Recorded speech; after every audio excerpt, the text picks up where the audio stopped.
A Bíblia Nossa de Cada Dia está começando agora e você é muito bem-vindo para nós meditarmos em mais um capítulo da Palavra do Senhor. Aqui nesse canal, se você é novo, fique sabendo, todos os dias nós meditamos na Palavra do Senhor, nós lemos, compreendemos e aplicamos para as nossas vidas, porque Deus tem sempre algo novo para falar conosco. Vamos começar?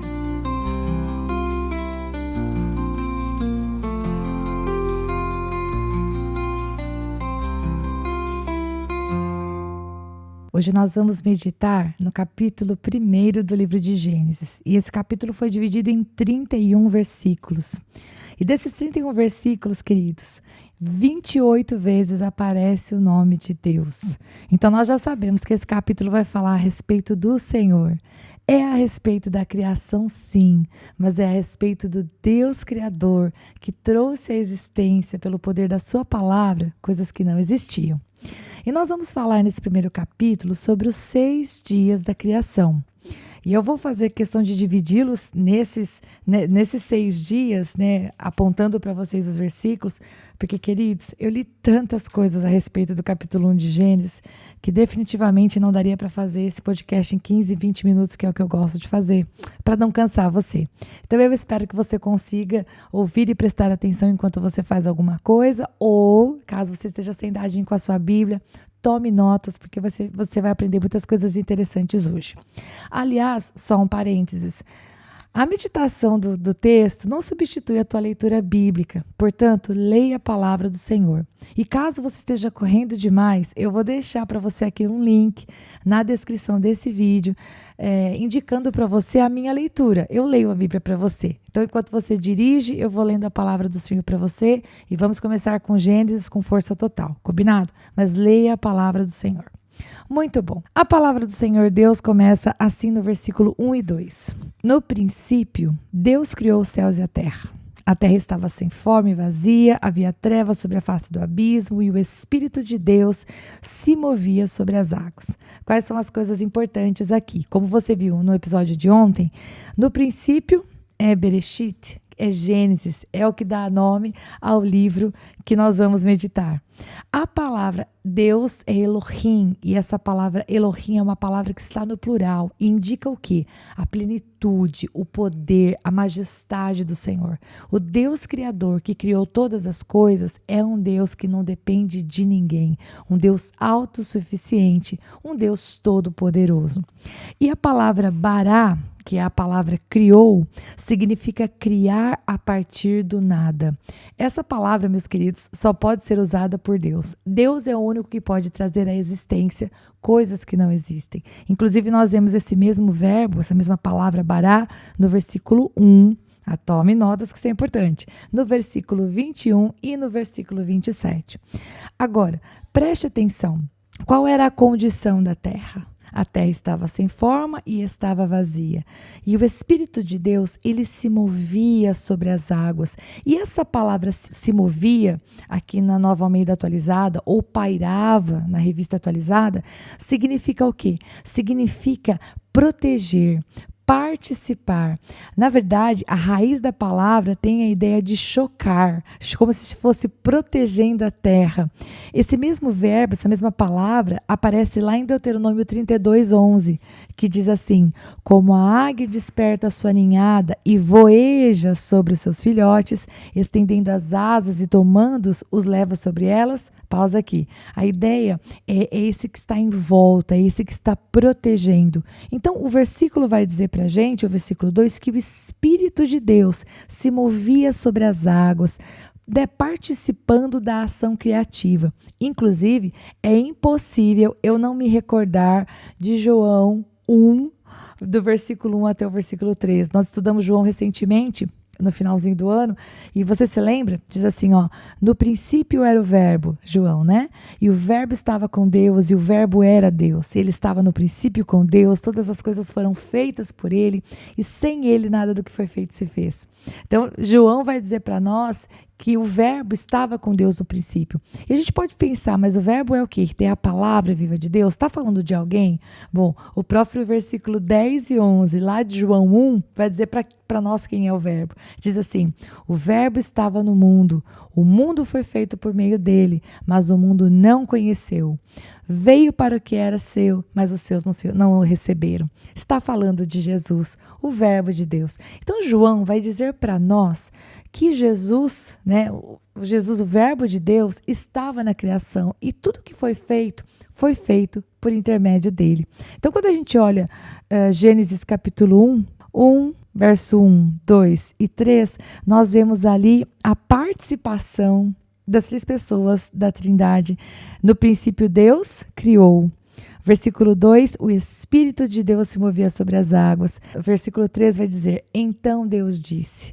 O verbo de Deus trazendo à existência aquilo que ainda não existia. E aí, a partir do versículo 3, nós vemos a primeira obra criadora, aquilo que aconteceu no primeiro dia, dizendo: haja luz. Então, a primeira coisa que foi criado foi a luz. Agora você pode pensar assim: Rita, eu já li Gênesis e eu vi que o sol e a lua foram criados lá no dia 4. Como é que o Senhor Deus pode ter criado a luz aqui no primeiro dia? Bom, gente, eu quero dizer para vocês, Deus não precisa do sol para produzir luz. Tanto é que ele diz: haja luz, e a luz simplesmente apareceu. E para que fique claro isso para você, Apocalipse 22, capítulo 5 fala assim, então já não haverá noite, e não precisarão de luz de lamparina, nem da luz do sol, porque o Senhor Deus brilhará sobre eles e reinarão para todo sempre. Aleluia. Portanto, não fique estranhando aí, poxa, Deus falou, haja luz, eu ouvi luz, mas isso foi no primeiro dia, o sol foi criado só no 4º dia. Tá tudo certo. Apocalipse vai dizer para nós que se ele disser, haja luz, é possível porque ele é a própria luz. Então, no primeiro dia, o Senhor Deus criou luz e trevas. Ele fez a separação entre a luz e as trevas e ele deu nome.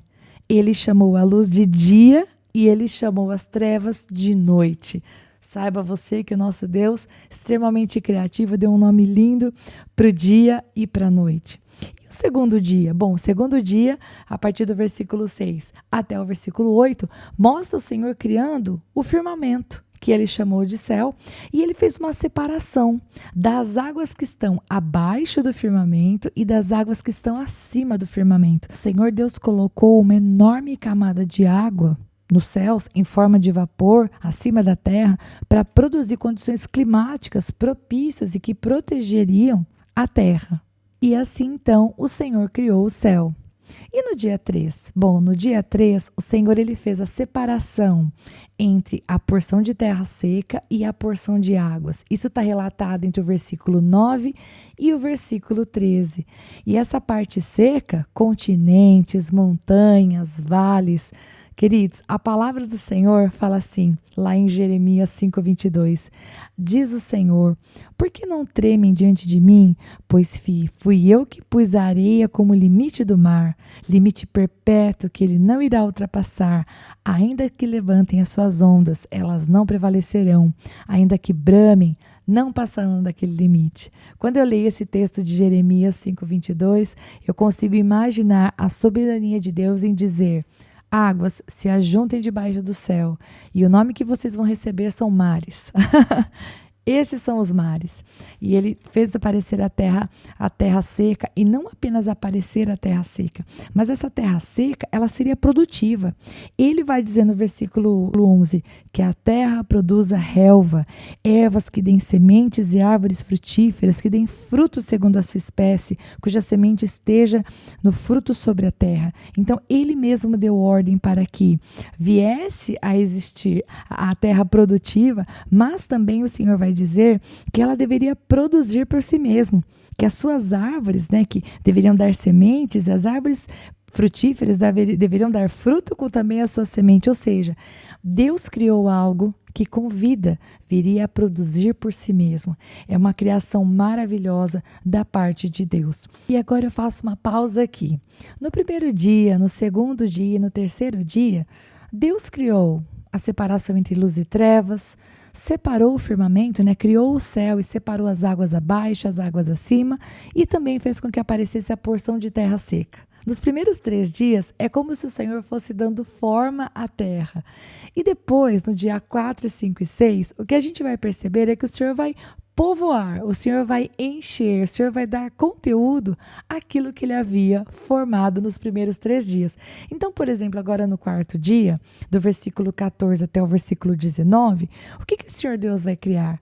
O Senhor Deus havia criado no primeiro dia o dia e a noite, a luz e as trevas. Agora, no 4º dia da criação, ele vai criar os luzeiros. Ele cria o sol, ele cria a lua e ele cria as estrelas. Então o Senhor agora vai encher os céus e ele vai dizer que esses luzeiros são para governar o dia e são para governar a noite. Inclusive no versículo 14, ele vai dizer assim: sejam eles para sinais, para estações, para dias e anos. Bom, de que maneira que acontecem os dias e acontecem os anos? A gente está falando do movimento de rotação e translação, concorda? É a Terra girando em volta do seu próprio eixo e ao redor do Sol. Pois é, no 4º dia da criação, Deus criou isso. E então, no seu funcionamento perfeito, a Terra começou a funcionar e estar pronta para produzir cada vez mais a partir da criação perfeita de Deus.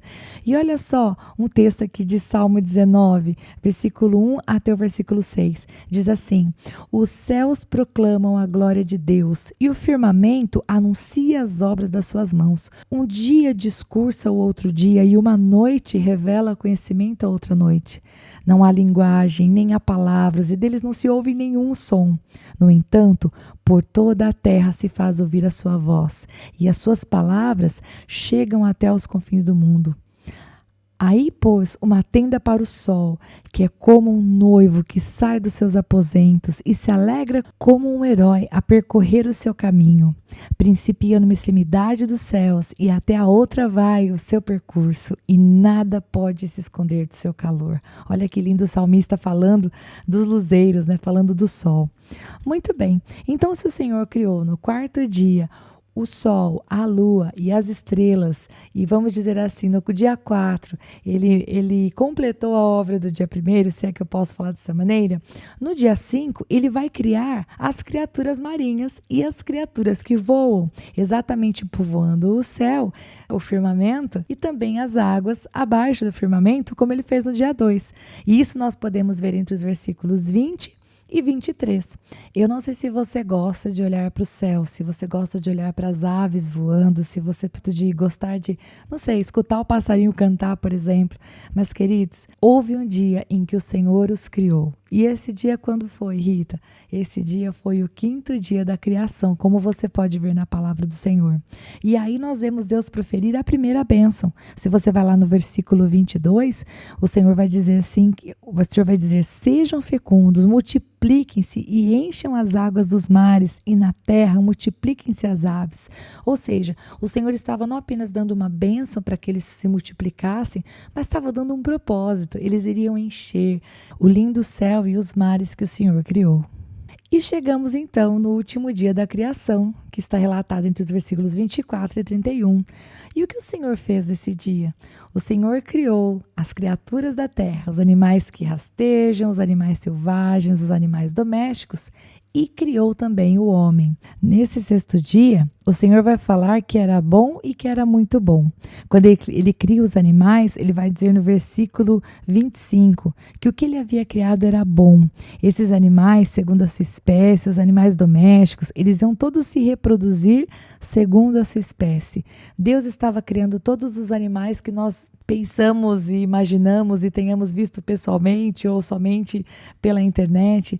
Deus criou os animais, ele trouxe a existência. E logo na sequência, a partir do versículo 26, o que nós vemos é o relato da criação do homem.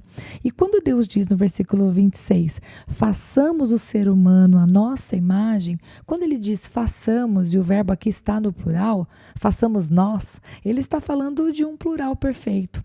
Assim como eu falei lá em Gênesis capítulo 1, assim como eu falei cruzando com o texto de João 1, do versículo 1 até o versículo 3, nós acreditamos que o Senhor né, estava decidindo, junto Deus Pai, Deus Filho e Espírito Santo, em criar o homem à imagem e semelhança. E o versículo 27 vai dizer que ele criou o homem, a mulher, e logo no versículo 28 diz que ele os abençoou. E a bênção do Senhor trouxe, mais uma vez, como eu havia falado a respeito dos animais, não apenas uma bênção, mas um propósito. E Deus disse que ao homem caberia o quê?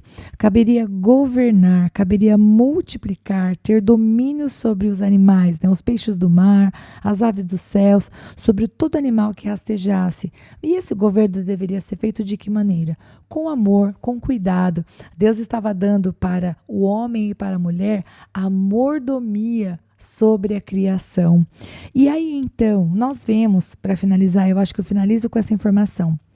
Nós vemos, então, que até aquele momento, eles iriam se alimentar do quê? Deus vai dizer, no versículo 29, que todas as ervas que dão semente se acham na superfície de toda a terra, e todas as árvores em que há fruto e que dê semente, isso servirá de alimento para vocês. Então, tanto o homem quanto a mulher, quanto os animais, deveriam se alimentar das ervas do campo.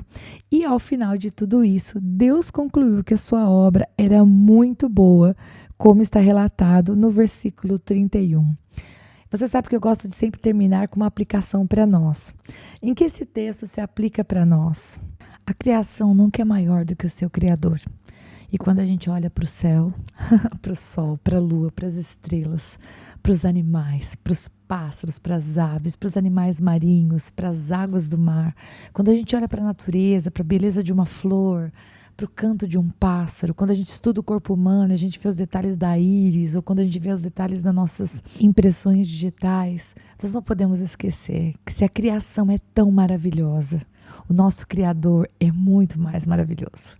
Ele é maior, ele é mais forte, ele é mais imponente, ele é mais poderoso.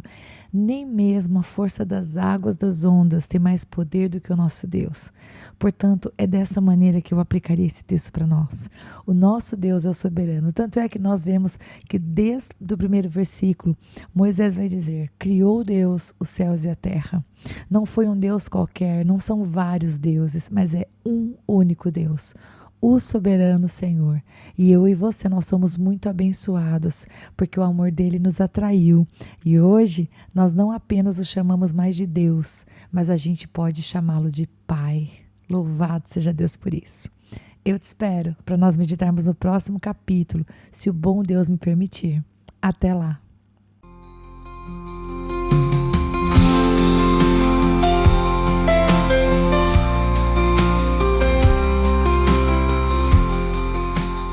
Se você ficou até agora, não vai embora não. Agora é hora de você curtir, comentar, compartilhar esta palavra, porque se ela abençoou você, ela pode abençoar outra pessoa também. E lógico, se inscreva no canal, ative o sininho, assim você não perde os próximos episódios. Deus te abençoe e até lá!